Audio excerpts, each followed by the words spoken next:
हाँ तो बच्चों तीसरे फॉर्मूले के ऊपर बढ़ते हैं। तीसरा फॉर्मूला हमारे पास क्या है, a power 4 plus A square plus 1।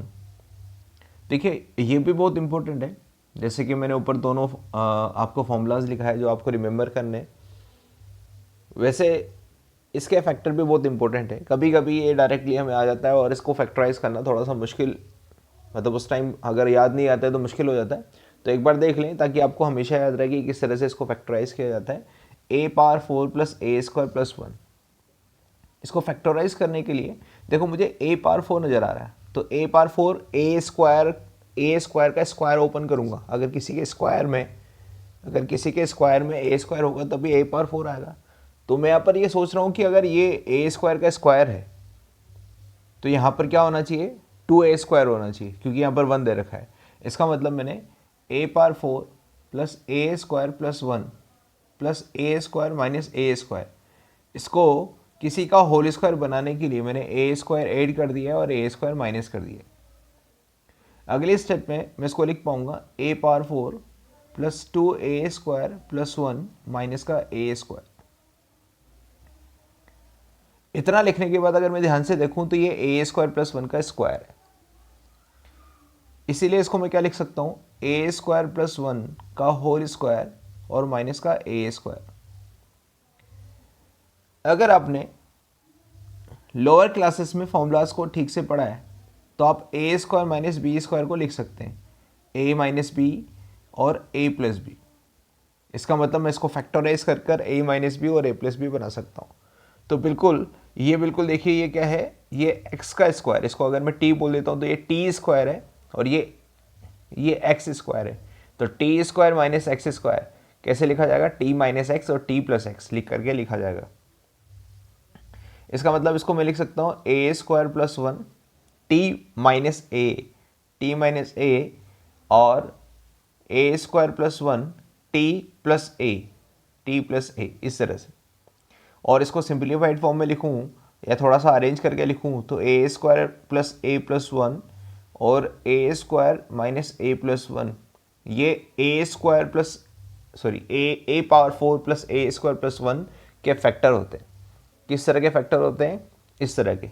ये बहुत ज़्यादा इंपॉर्टेंट है, आपको ये डायरेक्टली रिमेंबर करना है। अगले कुछ फॉर्मूलाज जो शायद आपने देखे भी होंगे, a plus B plus C का होल स्क्वायर। आप सभी को a plus B plus C का होल स्क्वायर निकालना आता होगा। इसको मैं किस तरह से लिख सकता हूं, a square plus B square plus C square plus 2 time of A B plus B C plus C A. देखिए एक नोटेशन में आपको यहाँ पर समझा देता हूँ, किस तरह का नोटेशन समझाना चाह रहा हूँ। अगर साइक्लिसिटी चलती है, अगर बहुत सारी टर्म्स का एडिशन हो रहा है और वो साइक्लिक ऑर्डर में हो रहा है, तो आप उसको छोटे रूप में समेशन फॉर्मेट में लिख सकते हैं। समेशन फॉर्मेट का मतलब क्या होता है, अगर मैं a प्लस बी प्लस सी, मुझे पता है 3 वेरिएबल है, अगर 3 वेरिएबल है तो आप उसको कैसे लिख सकते हो, summation of a only. Summation of a, summation का सिंबल मैं फिर से आपको लिखा देता हूँ, इस तरह से, इस तरह से, इस तरह से और इस तरह से। ये समेशन का सिंबल है। यहाँ समेशन की कुछ लिमिट लगती है, कहाँ से कहाँ तक चलाना पड़ता है। अभी हम यहाँ पर बात कर रहे हैं 3 वेरिएबल की, तो हमने यहाँ पर समेशन के नीचे 3 वेरिएबल इस तरह से लिख दिए। नहीं भी लिखोगे तब भी काम चल जाएगा, हम नहीं लिखते हैं आगे फ्यूचर में ना, तो हम समेशन ऑफ ए करके लिख देते हैं। अब यहाँ पर मुझे पता होना चाहिए कि मैं कितने वेरिएबल काम ले रहा हूँ, ए बी सी। अगर 3 वेरिएबल काम ले रहा हूँ तो समेशन ऑफ ए, क्योंकि स्टार्टिंग ए से हो रही है इसलिए मैं ए लिख रहा हूँ। आप समेशन ऑफ बी, अगर बी से स्टार्टिंग होती है तो समेशन ऑफ बी लिख दें, बी के बाद सी आएगा, सी के बाद वापस ए आएगा, ठीक है, सी के बाद वैसे टी आएगा। लेकिन अगर 3 हमारे पास क्या है वेरिएबल्स हैं तो 3 वेरिएबल्स के लिए मैं समेशन ऑफ ए करके लिखूंगा। तो समेशन ऑफ ए का बाय डिफॉल्ट मतलब क्या होता है, ए प्लस बी प्लस सी, मतलब तीनों वेरिएबल्स के बीच में आपको समेशन डालना है, समेशन। तो समेशन डाला हुआ है, देखो मैंने, बीच में कभी भी माइनस नहीं आएगा। एक सिंबल होता है प्रोडक्ट, इस तरह से करके लिखा जाता है। मैं फिर से बताता हूँ, एक लाइन ऐसे और 2 बड़ी लाइंस इस तरह से। यहाँ पर भी कुछ लिमिट होती है प्रोडक्ट की। प्रोडक्ट की लिमिट का मतलब होता है कि कहाँ से लेकर कहाँ तक मुझे प्रोडक्ट करना है। अगर मैं वेरिएबल्स के प्रोडक्ट की बात कर रहा हूँ, मतलब 3 वेरिएबल्स के प्रोडक्ट की बात कर रहा हूँ, तो मैं यहाँ पर या नीचे वेरिएबल्स लिख दूंगा ताकि ये समझ में आए कि हाँ 3 वेरिएबल है। नहीं लिखोगे तो बाय डिफॉल्ट आपको समझ में आना चाहिए कि 3 वेरिएबल लिए। और प्रोडक्ट ऑफ ए, तो प्रोडक्ट ऑफ ए का बाय डिफॉल्ट मतलब क्या है, क्योंकि मैंने 3 वेरिएबल्स लिए हैं बाय डिफॉल्ट, तो यहाँ पर तीनों वेरिएबल्स के बीच में क्या आ जाएगा, प्रोडक्ट का साइन आ जाएगा। अगर समेशन ऑफ ए बी लिखा है और 3 वेरिएबल फिर से मैंने लिए, मतलब ए बी सी 3 वेरिएबल अगर मैं ले रहा हूँ और समेशन ऑफ ए बी कहीं लिखा है, इसका मतलब क्या है, ए बी मतलब दो टर्म्स को लेकर मैं समेशन का साइन यूज़ करूँगा और वो दोनों टर्म्स साइक्लिक ऑर्डर में चलेगी। मतलब ए बी के बाद क्या आएगा, बी सी आएगा। तो ए बी के बाद मैंने लगाया बी सी और बी सी के बाद क्या आएगा, सी ए। अब देखो ए बी सी और सी ए 3 वेरिएबल्स को लेकर इतनी टर्म्स बन सकती है भाई।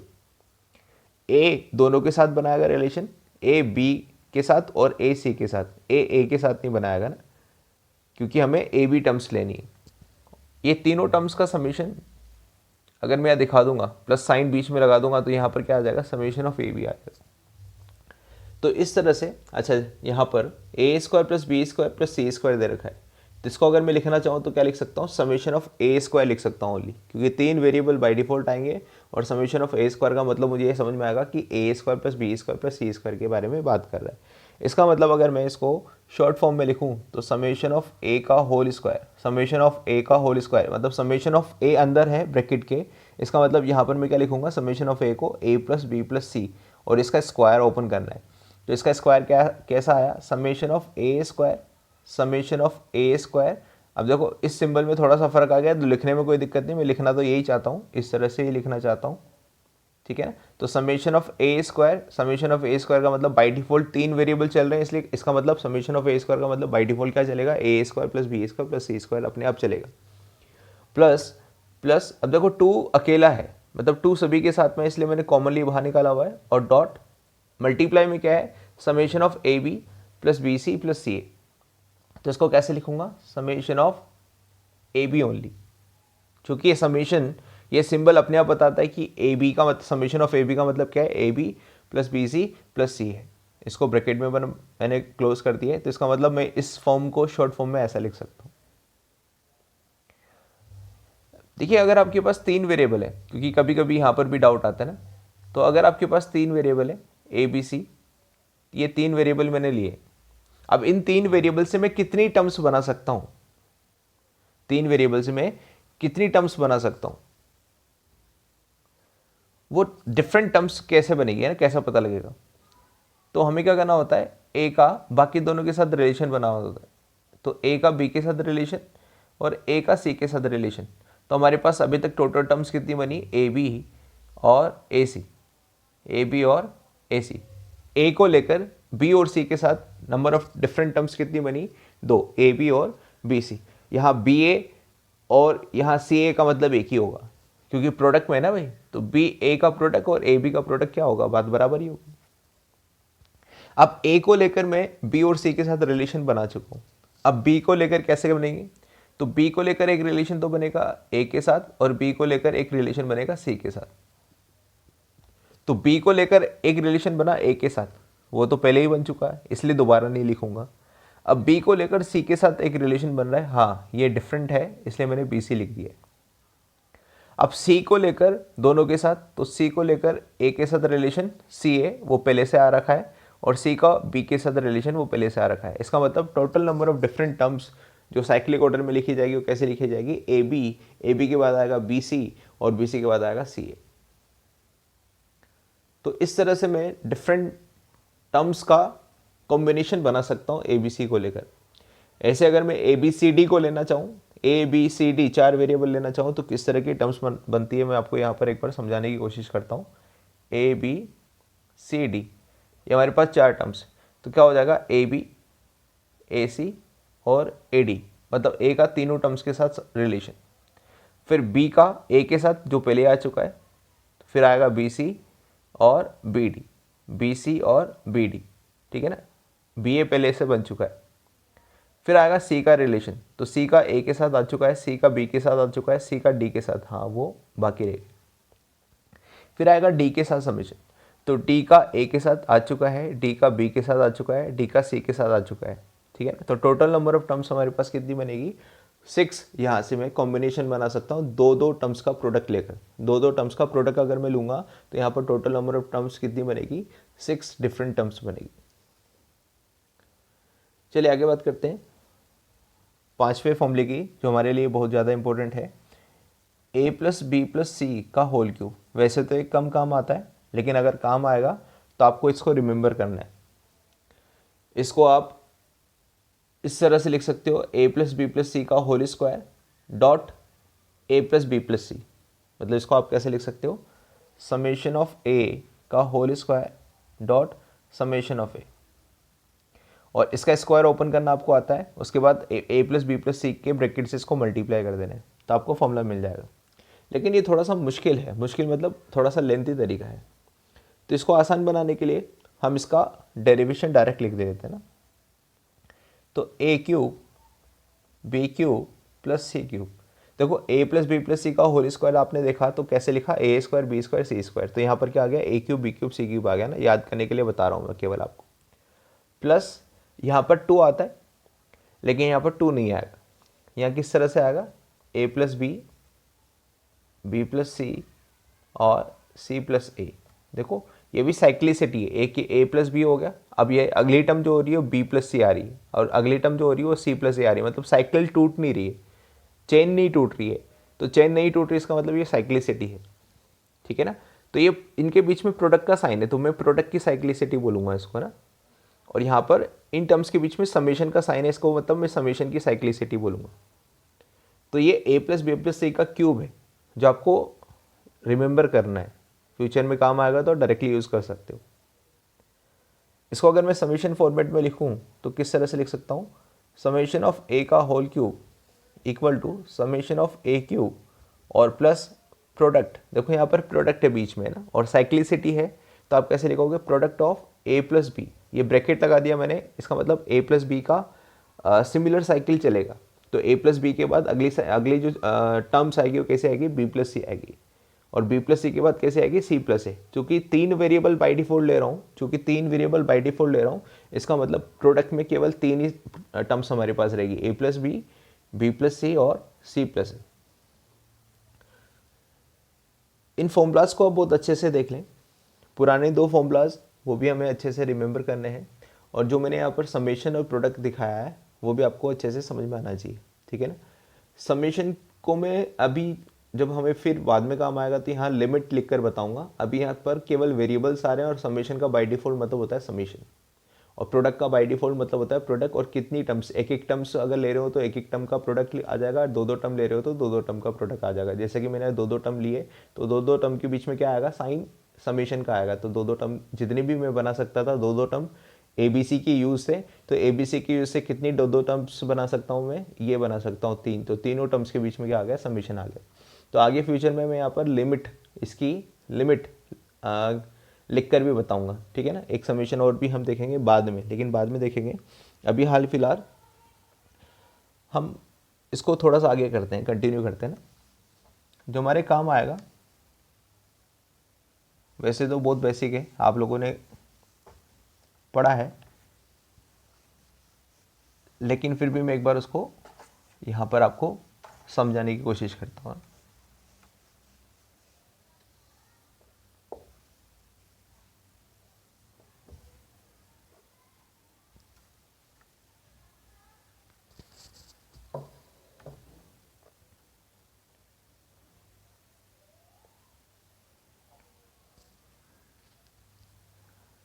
देखिए मैं एक फॉर्मेट आपको यहाँ बता रहा हूँ। ये फॉर्मेट लिखा गया है इस तरह से कुछ, a par m। a par m के बारे में आप सभी जानते होंगे ना। a पार m का बेसिकली मतलब क्या होता है, a को m टाइम मल्टीप्लाई किया गया, a को m टाइम मल्टीप्लाई किया गया। अब a को m टाइम मल्टीप्लाई, अब m क्या है, m तो पता नहीं है ना भाई, इसलिए मैंने यहाँ पर वापस क्या लिखा है, बीच में डॉट डॉट डॉट लिख दिया है। इसका मतलब आपको यहाँ पर ये समझ में आना चाहिए कि a m टाइम लिखें। अगर मैं a की पावर 4 लिखता हूँ तो 4 तो मुझे समझ में आता है ना कि 4 तक ही लिखना है, m क्या होता है मुझे नहीं पता होता है, ठीक है ना। इसलिए मैं ए पावर एम को इस तरह से दिखाता हूँ और यहाँ पर ये लिख दूंगा एम टाइम्स, यहाँ पर इस तरह से लिख दूंगा एम टाइम्स, ठीक है ना, ताकि आपको ये समझ में आ जाएगा कि ए एम टाइम मल्टीप्लाई हो रहा है, ठीक है ना। तो ए पावर एम को जब भी अगर पावर फिक्स नहीं होती है तो अगर आपको दिखाना होता है तो किस तरह से दिखा सकते हैं, इस तरह से दिखा सकते हैं। तो ए पावर एम में समझने वाली बात क्या है कि ये जो ए है ये तो क्या बोला जाएगा, बेस बोला जाएगा, और ये जो एम है जिसकी पावर है, जैसे कि मैं नाम भी ले रहा हूँ पावर, तो इसको मैं क्या बोलूँगा, पावर। एक्सपोनेंट, पावर एक्सपोनेंट और इंडेक्स, इंडेक्स, ठीक है ना। आपको ये वर्ड समझ में आने चाहिए भैया ना। ए की पावर एम, जैसे कि हम हमेशा बोलते हैं, तो बेस की पावर एम दे रखी है, तो ए हमारे पास बेस है और ये जो पावर है उसको मैं पावर या फिर एक्सपोनेंट या फिर इंडेक्स बोल सकता हूँ। अगर मैं इसको डिस्ट्रीब्यूट कर रहा हूँ, इसका मतलब एम अभी हमारे पास क्या है, इन सभी की पावर 1 1 1 1 1 है, और एम क्या है, हमें नेचुरल नंबर को शो कर रहा है, ठीक है। कुछ इससे रिलेटेड नोट्स हमें समझ में आने चाहिए, कुछ रूल्स हमें समझ में आने चाहिए। A power M plus N, A power M plus N को मैं किस तरह से लिख सकता हूँ, A power M dot A power N लिख सकता हूँ। इसका मतलब सेम बेस अगर हमारे पास होते हैं तो पावर का समेशन होता है, ये बतानी चाहती है। 2 पावर 7 और 2 पावर 3, अगर मैं इन दोनों का प्रोडक्ट करना चाहता हूँ तो मैं इसको कैसे लिख सकता हूँ, दोनों के बेसिस सेम है और पावर अलग अलग है, तो मैं कैसे लिख सकता हूँ, 2 पावर 7 प्लस 3, इस रूल से ऐसा लिख सकता हूँ। अगर मैं ए पावर माइनस एम के बारे में जानना चाहता हूँ तो ए पावर माइनस एम, ठीक है ना, हमें क्या शो करता है, ए पावर माइनस हमें ये शो करता है कि ए की पावर एम लिखकर आप या तो -1 लगा दो कंप्लीट पावर में, यहाँ पर इस तरह से पावर का लिखने का मतलब क्या होता है कि इन दोनों का मैं प्रोडक्ट कर रहा हूँ, और m डॉट -1 कितना होता है, -m हो जाता है। या फिर इसको मैं कैसे लिख सकता हूँ, a पावर -1 और इसकी कंप्लीट पावर m, क्योंकि आपने देखा होगा a डॉट b और b डॉट a तो बराबर ही होता है, तो ये लिखा है a डॉट b और ये लिखा है b डॉट a, तो इन दोनों की पावर को ऐसे लिखने का मतलब क्या होता है, एक ही बात होती है। और इसको आप कैसे लिख सकते हो भाई, इस वाली फॉर्मेट से अगर मैं देखूं तो इसकी पावर -1 लगी, और किसी भी नंबर की पावर -1 का मतलब क्या होता है, उसका रेसिप्रोकल निकालना। तो इसका मतलब इसका रेसिप्रोकल मुझे लिखना चाहिए इस तरह से 1 अपॉन ए पावर एम। अगर इसके भी हाफ पर देखूँ तो 1 अपॉन ए पावर एम, और अगर इसके भी हाफ पर देखूँ तो ये 1 अपॉन ए की पावर कंप्लीट पावर एम दे रखी, इसको मैं ऐसे भी लिख सकता हूँ 1 बाय ए की कंप्लीट पावर एम। 1 बाय ए इसका मतलब होता है 1 बाय ए, और इसकी कंप्लीट पावर क्या देनी है, मुझे m देनी है। अब कंप्लीट पावर m का मतलब क्या होता है भाई, ये 1 की भी पावर m होगी और a की भी पावर m होगी, तो 1 की पावर m और a की पावर m, और 1 की कुछ भी पावर हो, अगर वेल डिफाइंड पावर है 1 की कुछ भी पावर है तो उसका मतलब तो होता है 1 ही, और a की पावर m का मतलब a की पावर m ही रहेगा। इसका मतलब मैं यहाँ से यहाँ से यहाँ से किसी भी टर्म को ये लिख सकता हूँ। अच्छा, अगर आप ध्यान से देखेंगे तो ये जो फॉर्म है वो रैशनल फॉर्म बन चुकी है, पी बाई क्यू फॉर्म बन चुकी है, तो मुझे P by Q form, rational form की डेफिनेशन को भी फॉलो करना पड़ेगा। अब रैशनल फॉर्म मुझे चिल्ला चिल्ला के क्या बोलती है भाई कि पी बाई क्यू में क्यू जीरो मत लो, पी बाई क्यू फॉर्म में क्यू को जीरो होने से बचाओ। अब ए की पावर एम, ए की पावर एम ये जीरो कब होगी, ए की पावर एम जीरो कब होगी, ये ज़ीरो तभी हो सकती है, ये तभी पॉसिबल है जब ए की वैल्यू ज़ीरो हो। अगर बेस ज़ीरो होगा और पावर, यहाँ पर ध्यान में रखना है, पावर को ज़ीरो होने से बचाना है। क्यों बचाना है अभी बता दूंगा। केवल और केवल ए की पावर एम ज़ीरो तभी हो सकती है जब बेस ज़ीरो हो सकता है। जब बेस ज़ीरो हो जाएगा तो ज़ीरो की पावर कुछ भी, ज़ीरो की पावर 2, ज़ीरो की पावर नेगेटिव नहीं होनी चाहिए, ज़ीरो की पावर नेगेटिव भी नहीं होनी चाहिए ना, एम हमेशा यहाँ पर क्या होना चाहिए, पॉजिटिव होना चाहिए। ये बात आपको समझ में आई होगी, क्योंकि अगर मैं ज़ीरो की पावर -1 ले लेता हूँ तो 1 बाई ज़ीरो कितना होता है, इनफाइनाइट होता है। तो अगर मैं इसको ज़ीरो करना चाहता हूँ तो ये ज़ीरो कब होता है, जब ए की वैल्यू ज़ीरो होती है, और पावर के बीच में मैंने रिलेशन बताया कि पावर इस तरह की होनी चाहिए, पॉजिटिव होनी चाहिए पावर, तो इसकी वैल्यू हमेशा ज़ीरो होती है। इसका मतलब अगर इसको ज़ीरो होने से बचाना है, इसको ज़ीरो होने से बचाना है तो ए को ज़ीरो होने से मना करना पड़ेगा भाई। अगर ए ज़ीरो नहीं होगा मतलब यहाँ पर लिखनी पड़ेगी कंडीशन कि ए की वैल्यू ज़ीरो होने से बचाओ, ए की वैल्यू ज़ीरो होने से बचाओ। अब ज़ीरो की पावर अगर ए ज़ीरो हो जाता है मतलब ज़ीरो के अलावा कुछ भी रहेगा तो ये फॉर्म हमेशा क्या रहेगी, डिफाइन रहेगी। फिर चाहे एम की वैल्यू कुछ भी ले लो आप, अगर ए ज़ीरो नहीं आता है और एम कुछ भी आता है, कुछ भी एनी रियल नंबर, ठीक है ना, चाहे ज़ीरो आ जाए मतलब टू की पावर ज़ीरो आ जाएगा तब भी वो वन रहेगा और वन बाय वन डिफाइन होता है। तो इस फॉर्म को डिफाइन करने के लिए हमें यहाँ पर थोड़ा सा ध्यान में देना पड़ेगा कि अगर मैं किसी फॉर्म को पी बाई क्यू फॉर्म में लिख पा रहा हूँ कन्वर्ट करके, तो मुझे उसको पी बाई क्यू फॉर्म की डेफिनेशन से ज़रूर पास करना पड़ेगा, मतलब उसकी डेफिनेशन को हमें ज़रूर रिमेंबर रखना पड़ेगा। अगला नोट क्या है, ज़ीरो की पावर ज़ीरो। आपको भी ये याद करना है कि ज़ीरो की पावर ज़ीरो मतलब अगर ये भी ज़ीरो हो जाए बेस भी और एक्सपोनेंट भी ज़ीरो हो जाए, बेस और एक्सपोनेंट अगर दोनों एक साथ ज़ीरो हो जाते हैं, दोनों एक साथ, मतलब अगर मैंने लिखा है ज़ीरो की पावर टू तो वो तो डिफाइन होगा और टू की पावर ज़ीरो वो भी डिफाइन होगा। लेकिन ज़ीरो की पावर ज़ीरो के बारे में बात करता हूँ तो ये क्या लिखूंगा मैं, अभी हाल फिलहाल नॉट डिफाइन लिखूंगा ना, दिस इज़ नॉट डिफाइन, इसकी वैल्यू मैं निकाल नहीं सकता हूँ। एक फॉर्म मैंने पहले पढ़ाई थी ज़ीरो बाई ज़ीरो, वो भी नॉट डिफाइन होती है, और यहाँ पर अभी दूसरी फॉर्म पढ़ा रहा हूँ ज़ीरो की पावर ज़ीरो, वो भी क्या होती है, नॉट डिफाइन होती है। सिमिलरली किसी भी नंबर की पावर ज़ीरो वो वन होता है, बस अगेन यहाँ पर ए की वैल्यू ज़ीरो नहीं होनी चाहिए। किसी भी नंबर, कोई भी रियल नंबर हो, कोई भी रियल नंबर, रूट टू की power zero, three by two की पावर ज़ीरो, वो हमेशा क्या होता है, वन होता है।